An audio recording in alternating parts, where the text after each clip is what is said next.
시청자 여러분 안녕하십니까? 뉴스9 윤정호입니다. 오늘은 동아시안컵 축구대회 한일전 중계의 관계로 조금 늦게 시작했습니다. 경기 결과는 잠시 뒤 소개해드리도록 하고요. 먼저 국회로 갑니다. 오늘 국회에서는 인사청문회 슈퍼위기였죠. 둘째 날인데요. 5명의 후보자들이 검증대에 섰습니다.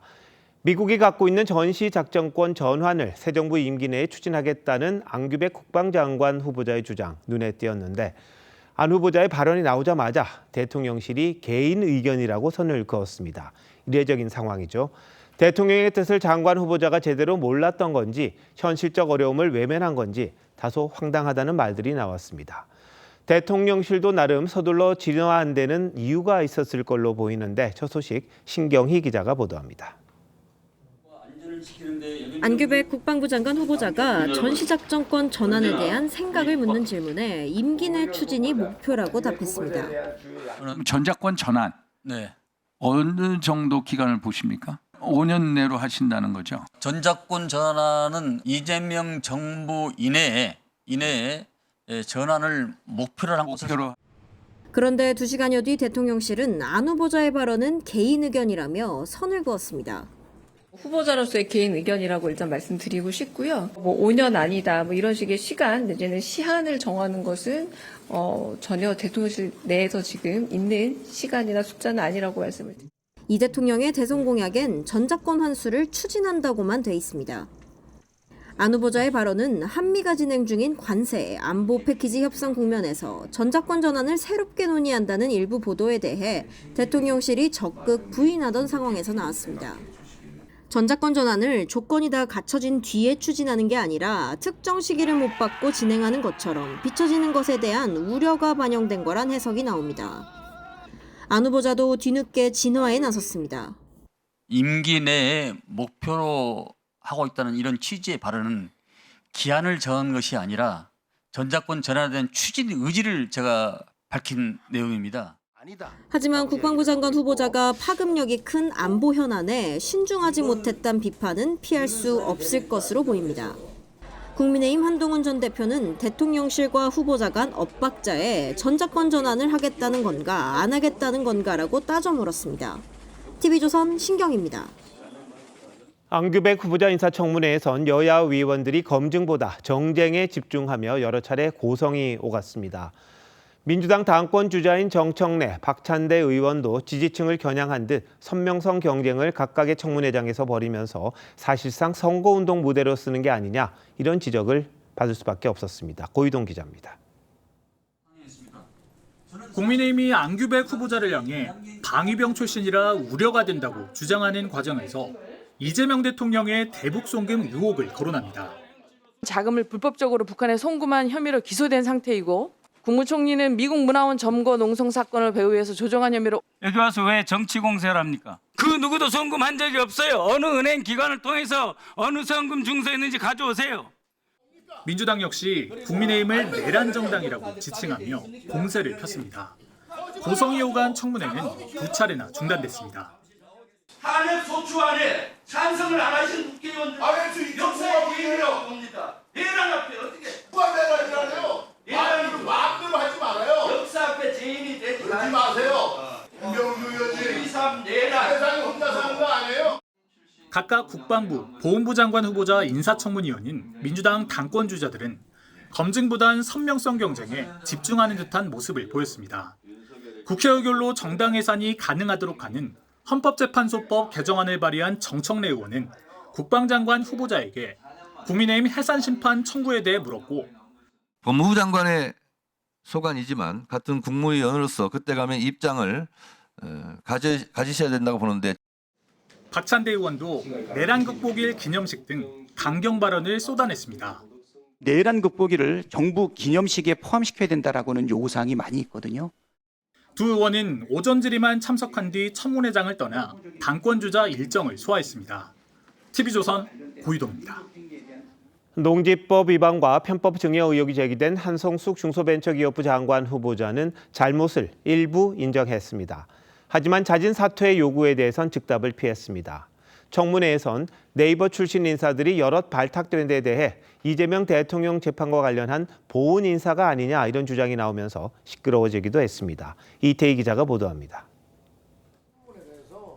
한성숙 후보자는 본인 명의 아파트에 모친을 무상거주하게 한 편법 증여 의혹에 사과하고 증여세를 내겠다고 했습니다. 자영이라고 적고 농지를 불법 취득한 의혹에 대해서도 고개를 숙였습니다. 또 엄격하게 그걸 지적할 수도 있습니다. 공직자로서의 눈높이에 맞지 않는 부분들에 대한 부족함은 잘 알게 됐습니다. 관련된 세금 처리나 이런 부분들은 할 건데요. 이재명 성남시장 시절 네이버가 성남FC에 후원금을 내고 사옥건설 특혜를 받았다는 의혹도 논란이 됐습니다. 당시 네이버 부사장이었던 한 후보자는 모르는 일이라고 주장했습니다.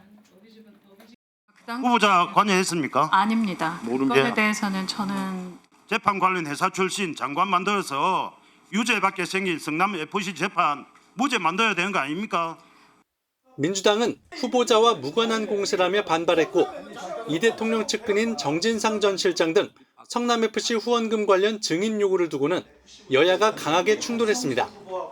한성숙 후보가 준비되어 있는지를 묻는 자리이지 성남FC하고 성남시하고 계약 관계가 무슨 상관이 있습니까 오늘? 아니 우리 네 발언하세요. 저도 또 하겠습니다. 네, 발언하세요. 네. 아니 두 분 간사님 나가서 뒤에 가서 협의하고 오세요. 두 분 다 뒤로 나가세요. 한 후보자는 자진 사퇴 요구에 대해선 임명권자의 몫이라 생각한다며 답을 피했습니다. TV조선 이태희입니다. 남편의 코로나 관련 주식 투자가 논란인 정은경 보건복지부 장관 후보자가 관련 주식에 대해 직무 관련성 심사를 질병관리청장일 때 청구하지 않은 것으로 확인됐습니다. 해당 업체가 손소독제 원료를 공급해 당시 코로나 수혜주로 꼽혔던 만큼 코로나 방역 수장으로서 적절한 처신이었는지 이해 충돌 논란이 더 거세질 전망입니다. 차중승 기자의 보도입니다. 정은경 복지부 장관 후보자는 질병관리청장이던 2021년 공직자윤리법에 따라 남편 A씨 등 가족이 보유한 주식이 자신의 직무와 관련성이 있는지 인사혁신처에 심사를 청구했습니다. 직무 연관성이 인정되면 주식은 팔거나 신탁해야 합니다. A씨는 코로나 유행이 시작한 2020년 손소독제 원료 공급업체 B사 주식 1,000주를 사들였고 연말엔 4,868주까지 늘었습니다. 하지만 정 후보자는 이 주식을 심사 청구 대상에 넣지 않았습니다.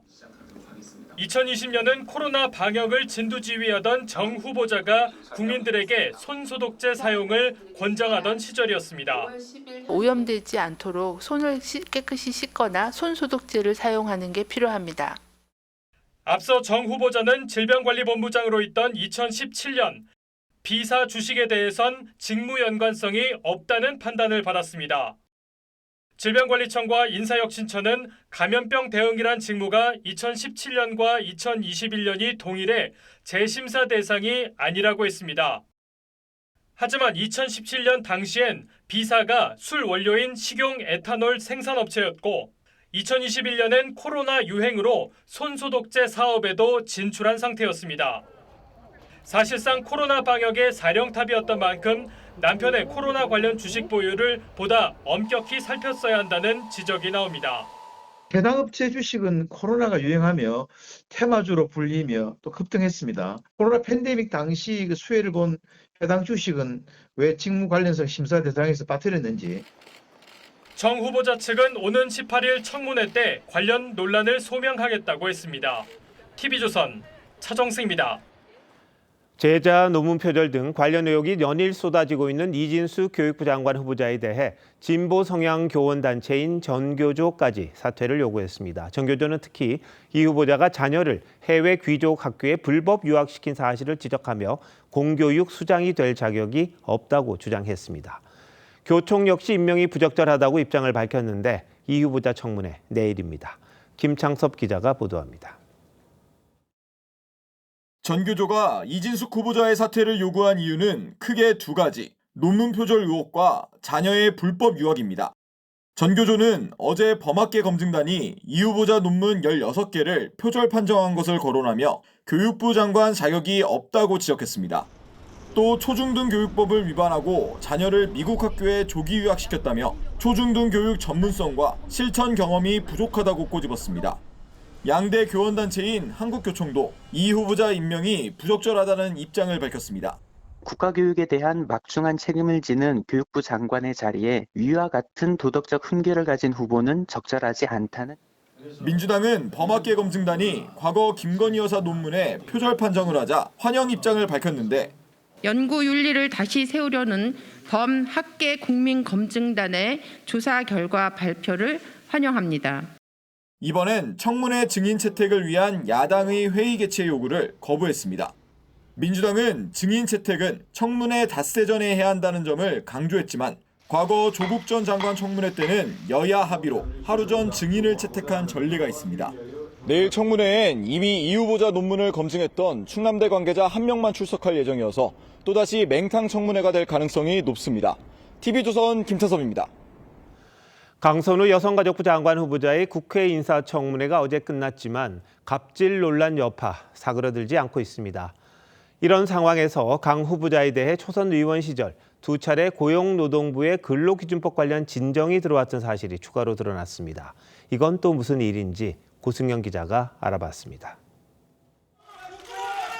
강선우 후보자는 갑질 논란에 대해 사과하면서도 변기 수리에 대해선 지시가 아니라 조언과 부탁이었고 쓰레기 처리는 먹으려던 음식을 차에 둔 것이라며 대체로 부인하는 태도로 일관했습니다.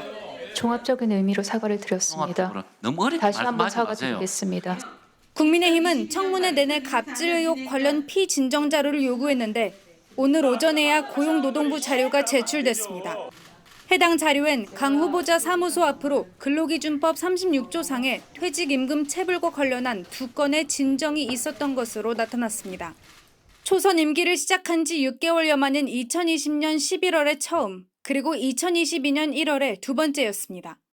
강 후보자 측은 2번 다 동일인이 진정했지만 급여는 다 지급했고 별다른 문제 없이 종결됐다는 입장인 것으로 전해졌습니다. 국민의힘 주진우 의원이 고용노동부에 직장 내 괴롭힘 진정을 내고 시민단체가 직권남용과 위증 등 혐의로 강 후보자를 고발하면서 관련 조사나 수사가 이뤄질 가능성도 있습니다. 강선우 후보자는 이미 그 자격을 상실했습니다.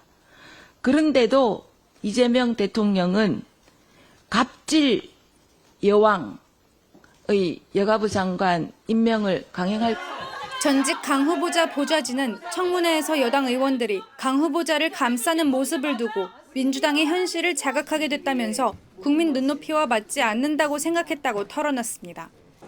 민주당 보좌진협의회는 김병기 원내대표를 만나 상당수 보좌진이 실망감을 느꼈다고 전달하며 처우 개선을 요구했습니다. TV조선 고승현입니다.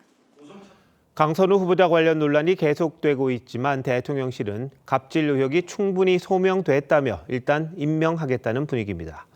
다만 추가 폭로가 나올 경우를 고려해 최종 결론은 미룬 상황이라는데 야당은 부끄러움을 모른다며 자진 사퇴를 촉구했습니다. 이어서 최지원 기자입니다.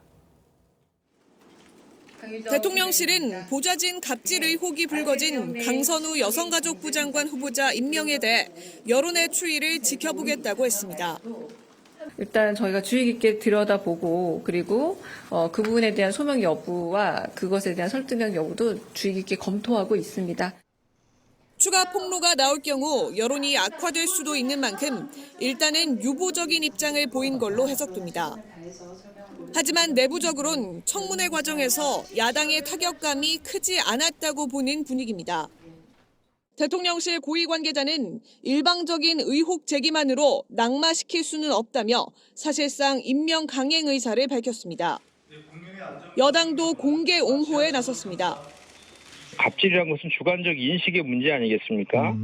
강선우 후보자를 갑질형으로 규정해서 악마시키려고 했던 것 같아요. 일방적인 신상털기와 망신주기. 국민의힘은 강 후보자가 과거 이상민 전 행안부 장관을 향해 했던 발언을 소환하며 자진 사퇴를 압박했습니다. 강선우 여가부 장관 후보자가 이런 말을 3년 전에 했습니다. 공감, 부끄러움, 수치심 같은 감정은 부모로부터 배운다. 강선우 후보자에게 되돌려 드리고 싶습니다. 겉으로는 부덕의 소치라며 사과했지만 거짓말로 본질을 회피하는 이중적 태도를 보였다고도 했습니다. 권영국 민주노동당 대표도 강 후보자가 여성 의제에 유보적인 태도를 보였다며 사퇴를 촉구했습니다. TV조선 최재원입니다. 윤석열 전 대통령과의 단절을 앞세운 윤희숙 혁신안에 대해 국민의힘 미지근한 반응을 보이고 있죠. 전 당원 투표에 앞서 주말 의원총회에서 수용 여부를 논의하기로 했습니다.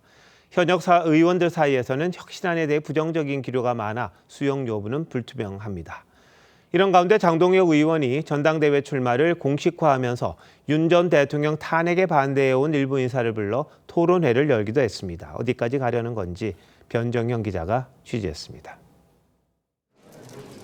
신우파의 길이란 토론회를 개최한 장동혁 의원은 당내 혁신 방안에 대해 정확한 진단 없이는 불가능하다며 윤희숙 혁신위를 겨냥했습니다. 방향성과 가치가 분명한지 그동안 동지애를 발휘하면서 제대로 싸워왔는지에 대해서 다시 한번 돌아볼 때가 된 것 같습니다. 장 의원은 한 언론을 통해 당대표 출마를 공식화했는데 토론회엔 윤석열 전 대통령 탄핵을 반대하고 부정선거를 주장해온 전한길 씨도 참석했습니다. 부정선거 이야기가 나왔습니다. 이것에 대해서 많은 국민들이 공감하는 주제입니다. 언제까지 부정선거의 문제만 나오면 회피할 것인가? 전 씨는 어제 윤상현 의원이 주최한 토론회에선 당원 가입 사실도 공개했습니다. 반면 윤 전 대통령과의 단절을 담은 윤희숙 혁신안은 여전히 표류 중인 상황인데 국민의힘은 주말인 20일 의원총회를 열어 수용 여부를 논의할 방침입니다. 윤희숙 지금 현재 혁신위원장이면은 그럼 정권을 부여를 해야죠. 정권 없는 혁신을 왜 하냐 이거예요. 반성과 쇄신 대신 구주류와 친한계 사이 계파 갈등만 부각되면서 전당대회에 앞선 혁신이 더 요원해지고 있다는 우려가 나오고 있습니다. TV조선 변정현입니다.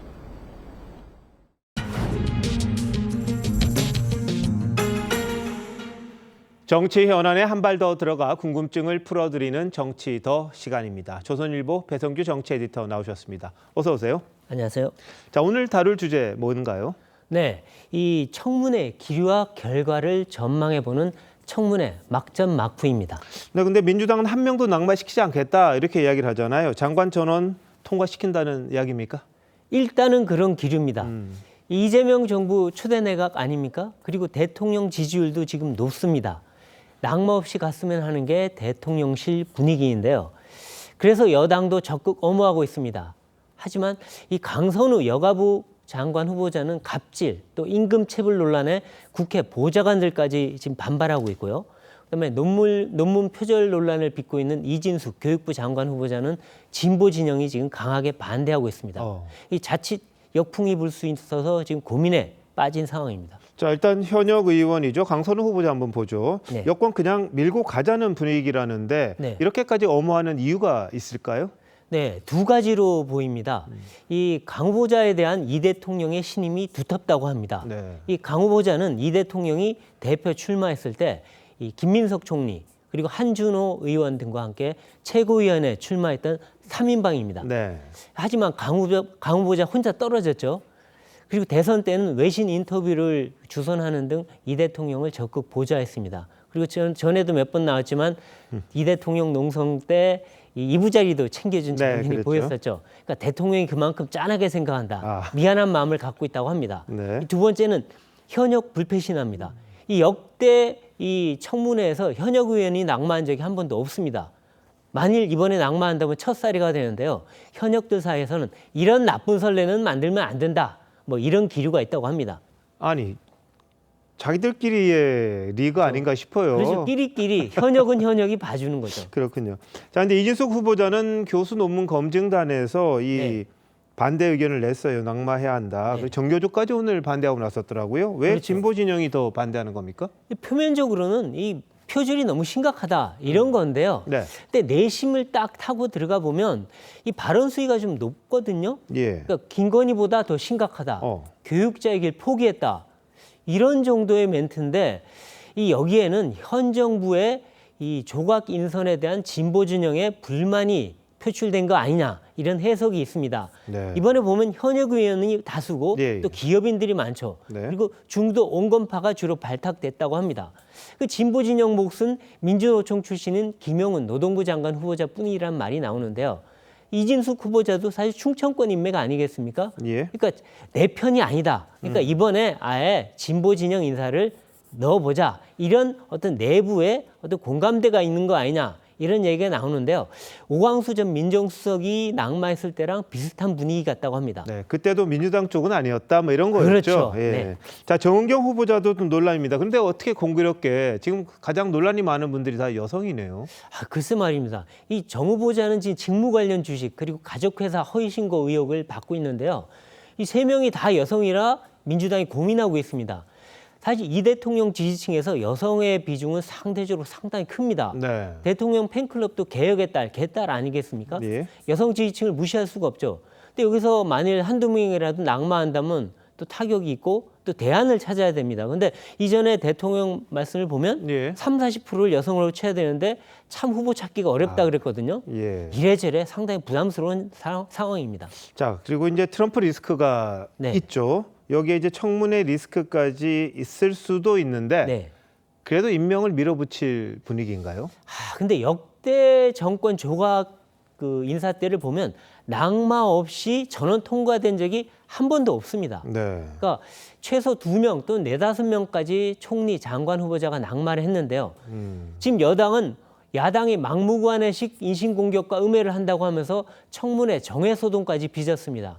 근데 하지만 민주당이 야당일 땐 더 했다 그러거든요. 네. 또 내로남불 아니냐 이런 얘기도 나옵니다. 그리고 지금은 증인도 자료 제출도 예. 없는 아주 맹탕 청문회라는 비판도 나오는데요. 이렇게 임명을 강행했다가 대통령 지지율에 악영향을 미칠 수 있다 이런 우려가 있고요. 그래서 지금 이진숙 등 이 진보 진영이 비토하는 인사는 사퇴시키더라도 네. 다른 후보자는 살리지 않은 차선책 얘기가 나오고 있습니다. 알겠습니다. 뭐 조각 때 여러 낙마하는 사례가 있었습니다만 너무 힘이 세다고 밀어붙이면 건 또 국민 눈높이에 안 맞지 않냐 또 이런 지적이 나올 수 있겠군요. 맞습니다. 예, 배 에디터 잘 들었습니다.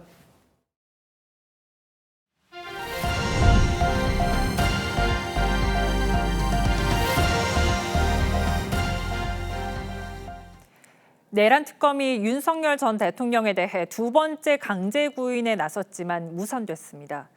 구치소 측은 윤 전 대통령을 강제로 끌어내는 걸 부담스러워하고 있지만 특검팀은 구치소의 책임을 묻겠다며 압박하고 있습니다.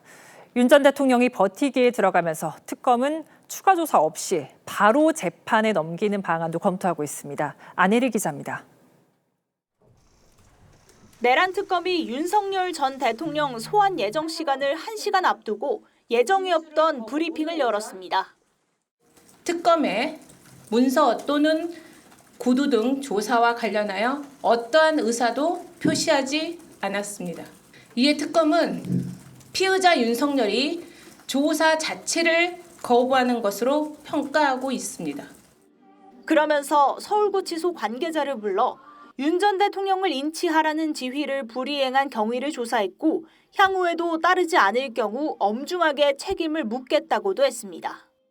이에 대해 서울구치소 측은 윤 전 대통령이 완강히 거부해 더 이상 집행이 어려웠다며 당황스럽다고 했습니다. 또 다른 구치소 관계자도 조사를 거부하는 피의자를 상대로 물리력을 사용할 법적 근거는 없다고 했습니다. 특검은 조사 거부가 계속될 경우 1차 구속 만료 시점인 이번 주 토요일 전에 구속기한 연장 없이 윤 전 대통령을 기소하는 방안도 검토 중입니다. 윤 전 대통령 측은 특검이 언론 플레이를 하고 있다며 강하게 반발했습니다.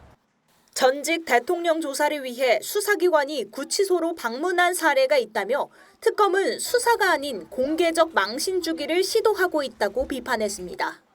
TV조선 안혜리입니다. 김건희 의혹 특검은 김 여사의 집사로 알려진 김모 씨에 대해 체포영장을 청구했습니다. 현재 해외에 머물고 있는 김 씨를 상대로 빨리 귀국해서 조사받으라고 압박하는 겁니다.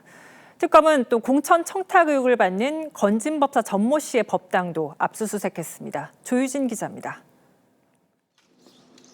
김건희 의혹 특검 수사관들이 압수품을 담은 가방을 들고 건진법사 전모 씨의 서울 역삼동 법당을 나섭니다. 2022년 공천 개입 관련된 자료만 찾으신 건가요? 특검은 공천 부탁을 받고 금품을 수수한 혐의로 전 씨의 법당과 전 씨 변호인의 사무실 등 10여 곳을 압수수색했습니다. 전 씨가 속한 종파의 거점인 충주 일광사, 오을섭 전 국민의힘 선대본 네트워크 위원장, 박형국 봉화군수 등도 압수수색에 포함됐습니다. 앞서 서울 남부지검은 지난해 12월 전 씨 자택에서 기도비 명목의 현금 다발 1억 6,500만 원을 압수한 바 있습니다. 특검은 검찰이 당시 찾지 못한 법당 내 지하 비밀 공간에 대해서도 수색했습니다. 특검은 김 여사의 집사로 알려진 김모 씨가 대기업들로부터 184억 원의 투자를 유치한 의혹과 관련해 김 씨에 대해 체포영장을 청구했습니다. 출석 의사가 없는 것으로 판단됩니다.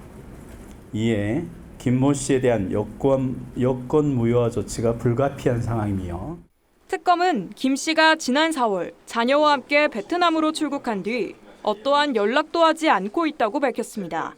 TV조선 조유진입니다.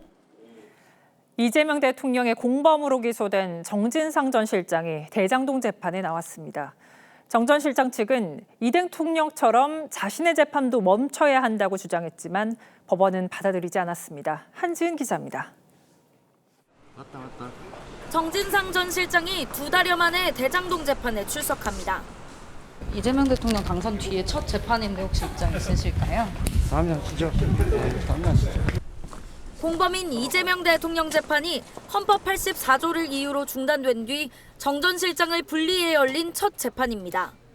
정 전 실장 측은 이 사건 공소 사실이 결국은 이재명 대통령을 정점으로 하는 구조라며 재판 중지를 요청했습니다. 이에 검찰은 공범 재판이 중단돼도 재판받는 사례가 많다고 반박했고 재판부도 일단 재판을 진행하겠다고 밝혔습니다. 재판부는 정 전 실장이 지난달 2차례 자정전 귀가 보석 조건을 위반한 데 대해 12일 위반에 대해 과태료를 부과했다며 30일자 위반도 적절한 조치를 취하겠다고 했습니다. 정 전 실장은 생계 등을 위해 사람을 만나다 보니 조금 늦은 것이라고 해명했지만 재판부는 지키기 어려운 조건이 아니라며 부과됐으면 준수하는 게 기본이라고 질타했습니다. TV조선 한지은입니다. 검찰 수뇌부 저격수로 유명한 임은정 동부지검장이 박정훈 수사단장과 백혜룡 경정을 동부지검으로 초청해 만나기로 했습니다. 검경 내부 고발자들끼리 연대를 도모한다는 해석이 나왔는데 후배 검사들이 공개 반발했습니다. 업무 연관성도 없고 수사 공정성도 의심받을 수 있다는 겁니다. 김예나 기자입니다. 임은정 서울 동부지검장은 첫 출근길에 지난 정부 때 수사외압 의혹을 제기한 백혜룡 경정과 박정훈 대령을 특별히 언급했습니다. 내부 고발자로서 각종 시상식에서 보았던 사이라서요. 애환과 의심과 불안을 잘 알고 있기 때문에 좀 챙겨볼 수 있으면. 임 지검장은 오는 17일 두 사람을 동부지검으로 초청해 비공개 만남을 갖기로 했습니다. 그러자 검찰 내부에서 부적절하다는 비판이 나왔습니다. 김석순 의정부지검 검사는 검찰 내부망에 왜 근무 시간에 업무 관련성이 없는 분들을 불러 말씀을 나누시나라며 검사장으로서 해서는 안 될 일이라고 했습니다. 이에 대해 임 검사장은 동부지검에 꾸려진 대검 합동수사팀과 인사를 나누며 수사 진척을 돕겠다고 약속한 일이라면서 오해하지 마시라는 댓글을 달았습니다. 그러자 박철원 광주고검 검사는 임 지검장이 백경정을 격려하는 모습을 보이면 반대 측이 수사 결과를 불신하게 될 것이라고 비판했습니다. 앞서 지난 8일엔 강원랜드 수사 외압 의혹을 폭로했던 안미연 검사가 정치로부터 독립된 수사와 인사가 필요하다며 임 지검장을 저격한 바 있습니다. TV조선 김예나입니다. 시험 기간에 몰래 학교에 들어가 시험지를 빼내려 한 기간제 교사가 어제 구속됐죠. 같은 일을 벌인 학부모도 구속됐습니다. 이 학부모에 따른 줄곧 최상위권의 성적을 유지했는데 학교 측은 성적을 0점 처리하기로 했습니다. 이심철 기자입니다. 검은 모자와 후드로 얼굴을 가린 여성이 법원에 출석합니다. 시험지 유출을 먼저 제안하셨습니까? 입시 때문에 시험지 빼돌리신 거 맞으세요? 지난 4일 새벽 딸이 다니는 경북 안동의 한 고등학교에 기간제 교사와 함께 몰래 들어가 시험지를 빼내려야 한 학부모입니다. 법원은 이 학부모와 범행을 방조하거나 묵인한 학교 관계자에 대해서도 증거인멸 우려가 있다며 구속영장을 발부했습니다. 경찰 조사 결과 두 사람은 지난 2020년 학부모와 딸의 가외교사로 처음 만났습니다. 2023년 딸이 고등학교에 진학한 뒤엔 이 학교 기간제 교사였던 여성이 1학년 담임을 맡았는데 경찰은 이때부터 학부모가 교사에게 돈을 건네며 시험지 유출을 요구한 것으로 파악했습니다. 중간고사와 기말고사 기간마다 200만 원씩 2년여간 약 2천만 원의 돈이 교사 계좌에 입금된 내역을 확인한 것으로 알려졌습니다. 경찰 관계자는 교무실이나 인쇄실에 보관된 시험지를 교사가 직접 빼내 학부모에게 전달하거나 사진을 찍어 넘겼다고 밝혔습니다. 경찰은 빼돌린 시험지로 시험을 본 학생도 업무방해 혐의로 입건했습니다. 학생은 고등학교 생활 내내 최상위권의 성적을 유지했습니다. 학교 측은 학생의 성적을 0점 처리하고 퇴학시키기로 했습니다. TV조선 이심철입니다. 해외에서 마약을 대량으로 들여와 유통한 일당이 붙잡혔습니다. 비타민 캡슐 안에 마약 가루를 넣어서 택배로 붙였습니다. 이렇게 밀수입된 마약들은 주로 20, 30대가 구입했습니다. 이미원 기자입니다.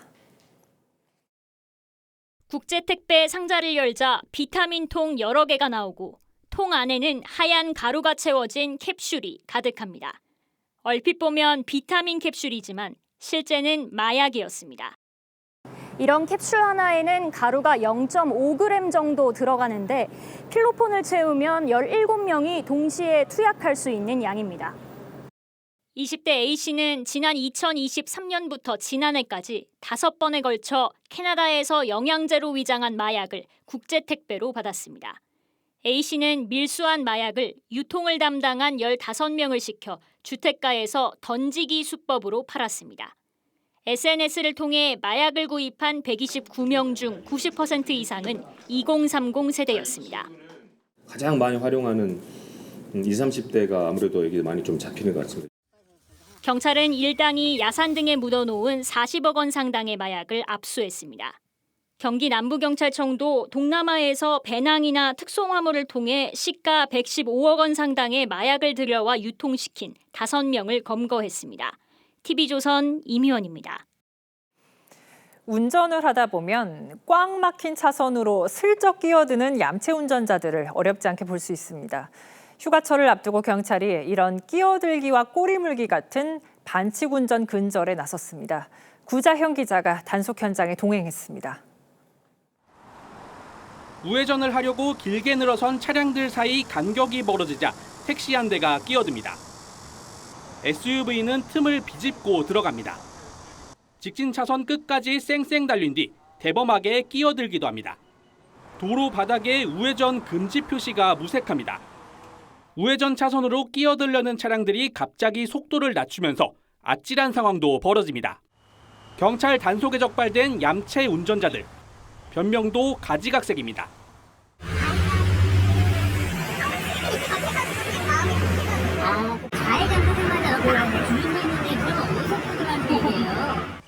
단속을 탓하기도 합니다. 끼어들기 얌체 운전이 되는 거예요. 제가 이곳에 서서 1시간 동안 얼마나 많은 차량들이 끼어들기를 하는지 지켜봤는데요. 적발된 차량만 57대에 달했습니다. 이제 사소한 이 위반 행위로 보이지만 이로 인해 교통사고 위발이 될 수 있고 교통 안전을 위협하는 요소가 될 수 있습니다. 전국적으로 끼어들기를 하다 경찰에 적발된 건수는 해마다 10만 건 안팎. 경찰은 끼어들기는 물론 꼬리물기와 새치기 유턴, 버스 전용차로 위반 등 이른바 5대 반칙 운전을 근절하기 위해 연말까지 집중 단속을 벌일 계획입니다. TV조선 구자영입니다. 그동안 광고 없이 유튜브를 보려면 어쩔 수 없이 음악 서비스까지 제공받으면서 비싼 요금을 내야 했습니다. 이제는 유튜브 영상만 볼 수 있는 보다 저렴한 상품이 따로 나왔습니다. 앞서 공정위의 지적에 구글이 자진해서 시정 조치를 한 겁니다. 윤서하 기자입니다. 2018년 국내에 처음 도입된 구글의 유튜브 프리미엄 서비스. 광고 없이 유튜브를 볼 수 있는 유료 상품인데 음원 서비스까지 함께 묶여 월 구독료가 14,900원에 달합니다. 유튜브 프리미엄 자체를 되게 오래 사용하고 있기는 한데 생각보다 비용이 너무 비싸져서 좀 불편하다고. 이런 끼워 팔기 전략으로 유튜브 뮤직은 3년 만에 멜론과 지니뮤직 등을 제치고 국내 음원 시장 점유율 1위가 됐습니다. 공정위는 소비자의 선택권을 제한하는 것으로 보고 조사에 착수했고 구글은 잦은 시정안을 내놨습니다. 음원 서비스를 빼고 광고 없이 영상만 볼 수 있는 라이트 상품을 내놓겠다는 겁니다. 가격도 8,500원으로 낮췄습니다.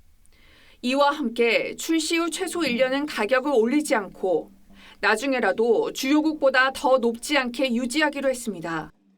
현재 유튜브 라이트가 정식 출시된 해외 국가들과 비교하여 가장 낮은 수준에 해당합니다.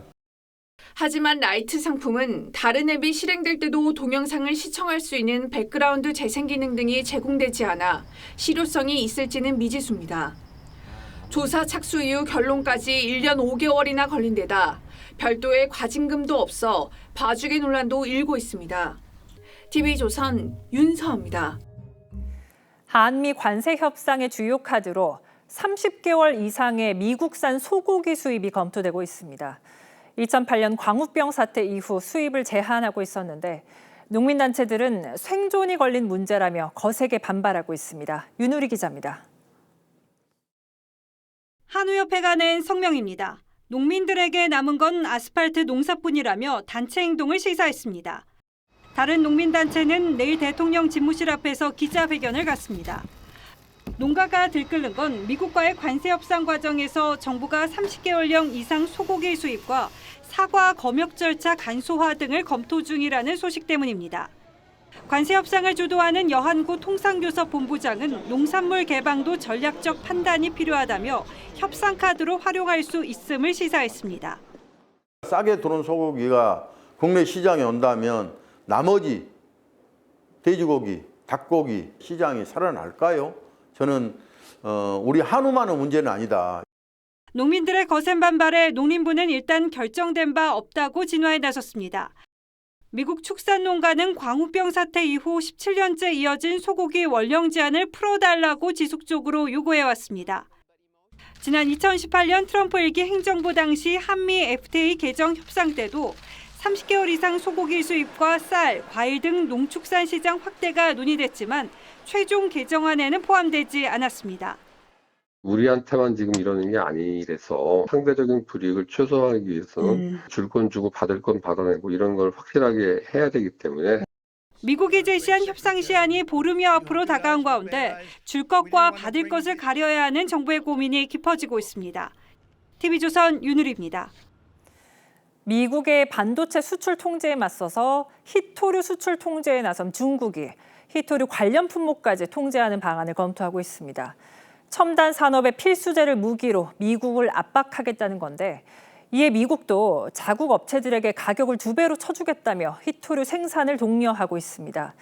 전략광물 대부분을 수입에 의존하고 있는 우리 기업들은 미중 갈등의 직격탄을 맞게 됐습니다. 임유진 기자입니다. 중국이 미국을 겨냥해 히토류 등 전략광물에 대한 수출 통제에 나선 건 지난 4월부터입니다.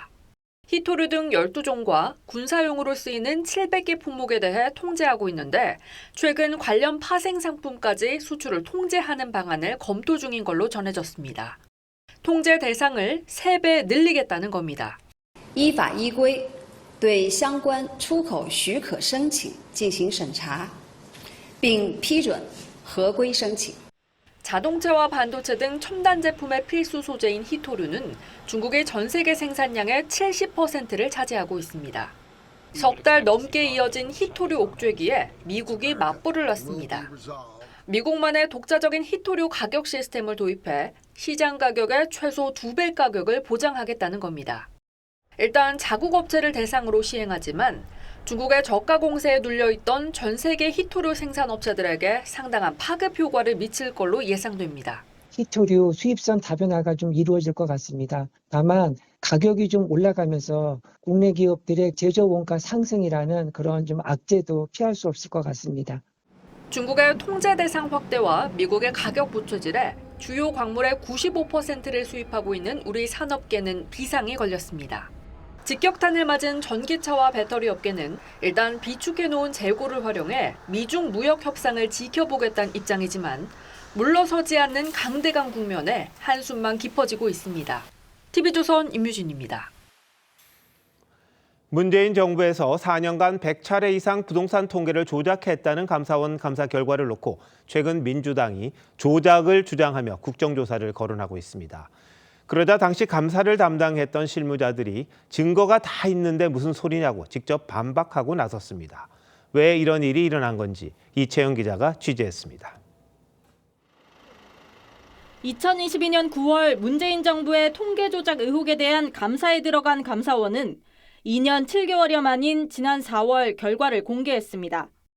약 900쪽 분량의 감사 보고서엔 당시 청와대와 국토부가 한국부동산원의 집값 등 통계 수치를 4년간 102차례 부당 조정한 정황이 드러나 있습니다. 감사해보니 대대적인 통계 조작 사실이 밝혀졌습니다. 감사원의 수사 의뢰 이후 현재 1심 재판이 진행 중인데 재판 과정에서 감사원이 새벽까지 조사를 반복하고 부동산원 직원들을 압박했다는 주장이 나오자 민주당은 탄압 조작 감사라며 국정조사를 검토하겠다고 했습니다. 명백한 표적 감사이자 정치 감사입니다. 새벽까지 조사를 반복하고 서로의 진술이 들리도록 하며 심리적 압박을 가했습니다. 그러자 감사를 담당했던 실무자들이 직접 감사원 내부망에 글을 올려 반박했습니다. A 감사관은 이미 자료 수집 단계에서 다수의 입력값이 무단으로 수정된 사실이 로그 기록으로 확인돼 증거가 명백하다면서 국토부에서 내리란다, 내리자, 대놓고 조작하네요 등 부동산원 직원들이 주고받은 메시지도 제시했습니다. 또 새벽 조사는 당사자가 빨리 마무리하고 싶다고 해 조사가 이어진 것이라며 먼저 국가 통계에 손을 댄 데 대한 반성과 성찰이 필요하다고 했습니다. B 감사관도 감사 계획 자체가 문재인 정부 때 수립됐다며 조작 감사라 생각된다면 감사 보고서를 아무데나 펼쳐 30쪽만 읽어봐달라고 당부했습니다. TV조선 이채연입니다. 독도가 자기들 땅이라는 억지 주장이 담긴 어린이용 방위 백서를 일본 정부가 각 초등학교에 배포했습니다. 어린아이들에게까지 잘못된 인식을 주입시키려는 일본의 의도 뻔하죠. 우리 정부는 즉각 일본 공사를 초치해 항의했습니다. 장동우 기자입니다. 독도가 다케시마라는 명칭으로 일본 영해에 포함돼 있고 주변 해역도 동해 대신 일본해로 표기됐습니다. 최근 일본 정부가 전국 초등학교 2,400여 곳에 배포한 어린이용 방위 백서입니다.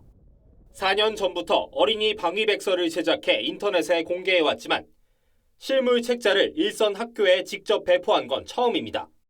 오늘 발간된 일본 정부 공식 방위 백서에서도 독도가 일본 고유의 영토이고 영토 문제가 미해결 상태로 존재한다는 억지 주장을 21년째 이어갔습니다. 그러면서도 지난해 처음 명시한 협력 파트너 표현과 한미일 협력 강화 방침은 포함시켰습니다. 명백한 우리 고유의 영토인 독도에 대한 부당한 영유권 주장을 되풀이한 데 대해 강력히 항의하며 이를 즉각 철회할 것을 촉구합니다. 정부는 부당한 영유권 주장 철회를 촉구하고 주한 일본 방위 주재관과 공사 대리를 초치해 항의했습니다. 21년째 같은 주장 반복하고 계신데 영유권 주장 철회하실 생각 없으십니까? 최근 조선인 강제 동원 현장이었던 군함도의 세계유산 등재 후속 조치를 두고 맞붙은 한일 관계가 또다시 불편해지면서 다가올 광복절 일본 지도층의 야스쿠니 신사 참배도 예상돼 이재명 정부의 실용 외교에 난항이 우려됩니다. TV조선 장동우입니다. 트럼프 미국 대통령이 러시아에 50일 안에 휴전하지 않으면 고강도 관세를 부과하겠다고 경고했습니다. 우크라이나에 공격 무기도 제공하겠다고 했는데 휴전에 느슨한 태도를 보이는 푸틴 대통령에 더는 끌려다니지 않겠다는 의지로 보입니다. 김자민 기자입니다. 트럼프 미국 대통령이 러시아에 50일 안에 휴전에 합의하라고 통보했습니다. 그렇지 않으면 러시아는 물론 러시아 상대 교역국에도 100% 관세를 부과하겠다고 경고했습니다. Be doing very severe tariffs if we don't have a deal in 50 days. Tariffs at about 100%. You'd call them secondary tariffs. 취임 후 줄곧 종전 협상에 공들여온 트럼프 대통령이 협상을 진전시키지 않는 푸틴 대통령을 향해 강경 대응에 나선 겁니다. 우크라이나엔 패트리엇 등 방공 무기뿐 아니라 대규모 공격 무기도 제공하기로 했습니다. 다만 미국산 무기를 나토가 구매해서 우크라이나에 제공하는 간접 지원 방식입니다. 전쟁에 직접 개입하지 않으면서 무기 판매로 수익을 올리겠다는 전략으로 풀이됩니다. Ukraine can get its hands on really massive numbers of military equipment, both for air defense, but also missiles, ammunition, etc. 무기 지원이 절실했던 젤렌스키 대통령은 감사를 표했습니다. Президенту Трампу за готовність підтримувати захист життів наших людей. 외신은 러시아에 대한 트럼프 행정부 방침이 완전히 반대로 돌아섰다면서도 푸틴이 이를 진지하게 받아들일지는 불분명하다고 분석했습니다. TV조선 김자민입니다. 미국 브로드웨이를 사로잡은 국산 뮤지컬 위대한 개츠비가 이제 서울에 상륙했습니다. 토종 뮤지컬이 해외에서 먼저 인정받는 사례가 늘면서 공연계의 흐름도 달라지고 있습니다. 박소영 기자입니다. 신춘수 프로듀서가 제작을 이끈 국산 창작 뮤지컬 위대한 개츠비는 미국 브로드웨이에서만 약 1,000억 원의 매출을 올렸습니다. 지난해 4월 현지에서 개막한 직후 언론과 관객들의 호평을 받았고 공연계 아카데미로 불리는 토니상에서 의상상을 수상했습니다. 이제 개츠비의 다음 목표는 서울입니다. 브로드웨이와 에스엔드는 긴장된 설렘이라면 한국 공연은 긴장된 두려움입니다. 그만큼 무게감을 느끼고 있는 거죠. 미국 브로드웨이와 영국 웨스트엔드를 먼저 사로잡은 우리 뮤지컬이 국내 무대에 오릅니다. 토니상 최고상인 작품상을 비롯해 6개 부문을 휩쓴 어쩌면 해피엔딩은 10월 국내 공연을 앞두고 있고 영국과 일본, 폴란드에서 공연한 마리 큐리도 관객을 만납니다. 글로벌 시장에서 우리의 역할이 더 확장되고 더 적극적으로 변화하고 있다는 게 가장 큰 미덕이 아닌가 판단이 됩니다. 우리나라가 글로벌 시장의 테스트 마켓이 되기도 하고요. 창조적인 과정에서 우리의 역할을 찾고 글로벌 성공 이후 국내 시장에 도전하는 작품이 늘어나면서 공연계 분위기도 달라지고 있습니다. TV조선 박소영입니다.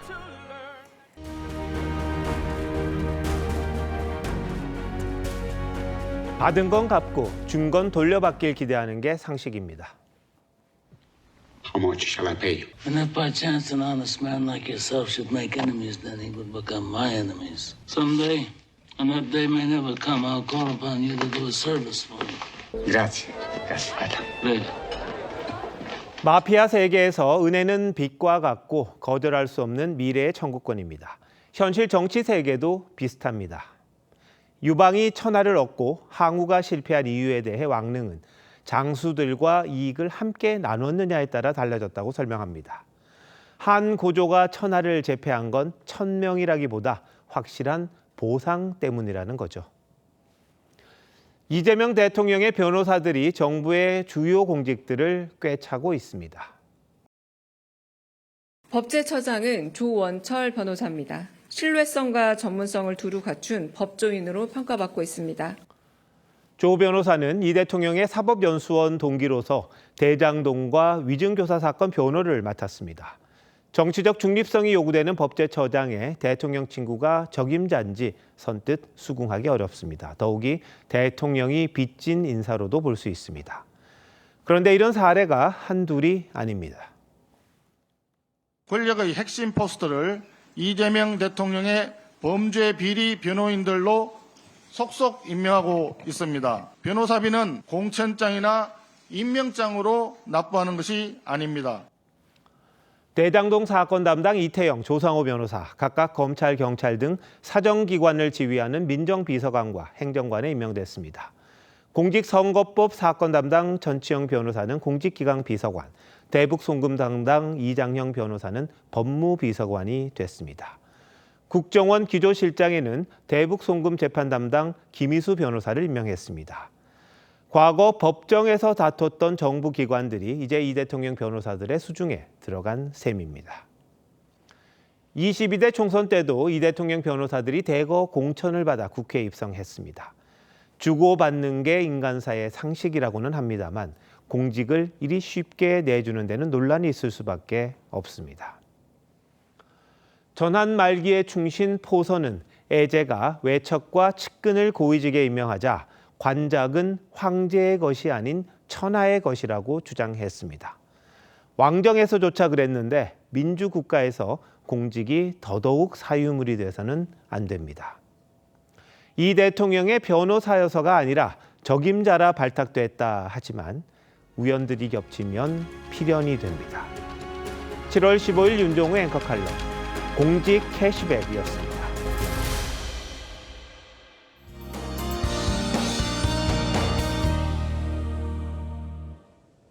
오늘은 비가 소강 상태를 보였지만 내일부터는 다시 많은 비가 쏟아지겠습니다. 특히 내일 밤사이에는 중부와 전북을 중심으로 시간당 30에서 50mm의 집중호우가 예상됩니다. 내일과 모레까지 예상되는 비의 양은 경기 남부와 충남 서해안에 200mm 이상, 강원과 충북, 전북에 150mm 이상, 서울에도 50에서 150mm의 강하고 많은 비가 내리겠습니다.